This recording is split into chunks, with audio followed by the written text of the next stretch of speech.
Hello and welcome. My name is Robyn and I'm a dancer, dance instructor, and wedding first dance choreographer. So today I'm going to go ahead and give you some tips on how to be more smooth on the dance floor.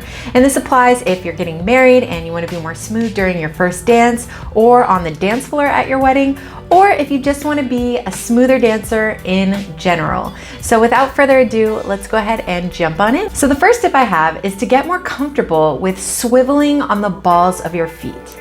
So as an exercise, you're just gonna stand with your feet comfortably underneath you and shift your weight forward. From there, you're gonna lift and engage your core, bringing your belly button in and up and getting really comfortable on the balls of your feet there. From there, you can bounce a few times, staying on the balls of your feet, and then just shift your heels left and right. When you do this, you're getting comfortable with that weight being forward and staying strong and balanced in that position. Make sure your core stays engaged. From there, we're going to try a simple pivot. So you're going to put one foot front and then pivot and twist, and then put that same foot front again and then twist, keeping that core engaged and staying on the balls of your feet. It's very important to get comfortable here, as when you're dancing later on, this is exactly where you want your weight to be. So now we're going to practice those pivots a little bit faster. Go ahead and put one foot forward and twist, step, twist, step, twist, step, and twist. And then we'll try the other side. Step forward and twist, step, twist, step, and twist, step, and twist. So moving on to the next exercise, this is a little bit more advanced. You're going to step open to the side and try a full turn. So this requires being really strong on the balls of your feet. So if you're not quite ready for this one, you can always just try a half turn first and then get comfortable with the full turn. We'll try the other side as well. Step open to the side and then bring that foot in, staying on the balls of your feet. So the next tip I have is you want to get more comfortable with isolating your body.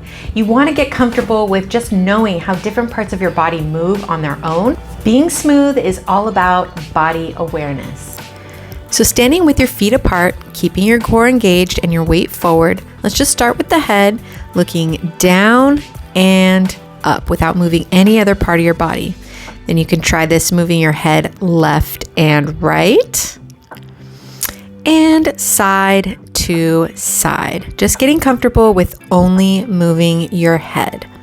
Then we can do a neck roll. Again, just keeping the rest of your body nice and strong and still, right and left. From there, we'll try the shoulders up and down. And then we're gonna go ahead and do one at a time. Again, just keeping the rest of your body nice and still. Move each shoulder forward and back.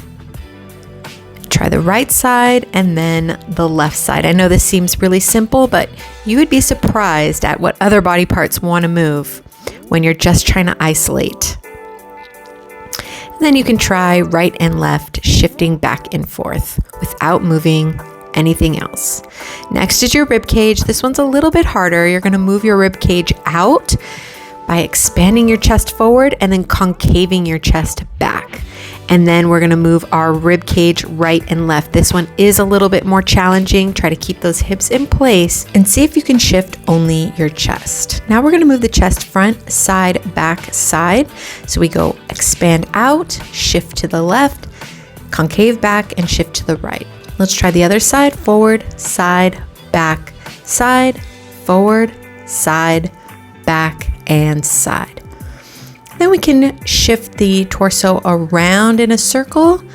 Try it on both sides, hitting all sides each time, keeping the rest of your body still. Moving on to the hips, we're going to shift the hips forward and then release the pelvis back. So we contract forward and release it back. And now let's move the hips side to side. Notice how the knees are a little bent here and the legs will shift just a little bit, but most of the concentration is focused on the hips. So now moving the pelvis forward, side, back, side. And then we're going to try it in the other direction, forward, side, back, side, forward, side, back, and side. And now moving the hips around in a circle, again, trying to keep everything else still and just isolate those hips, practicing circling them both ways.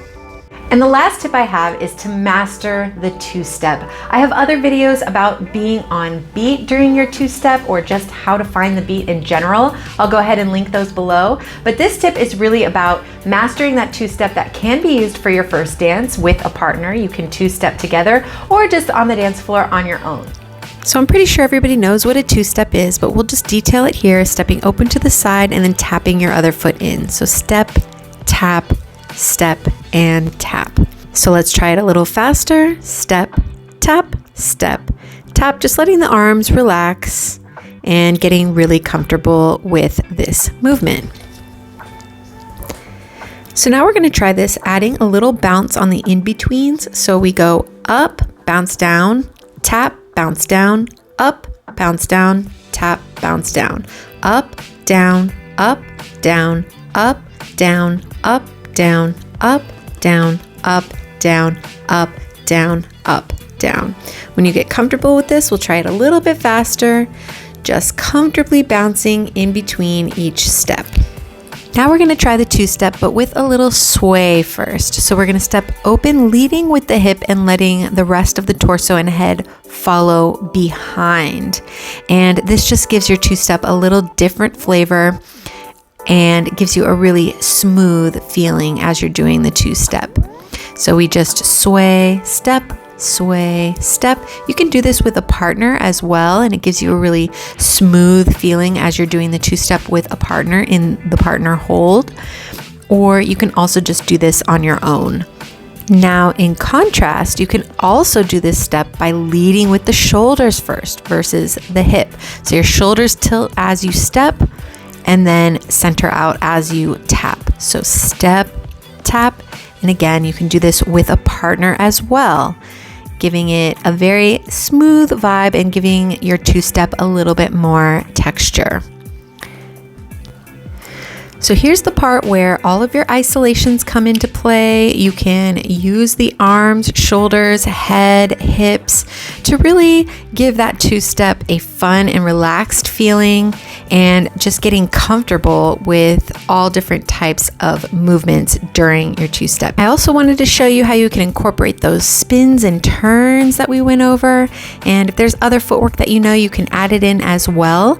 But see how I'm nice and comfortable on the balls of my feet, using my isolations and keeping my core engaged.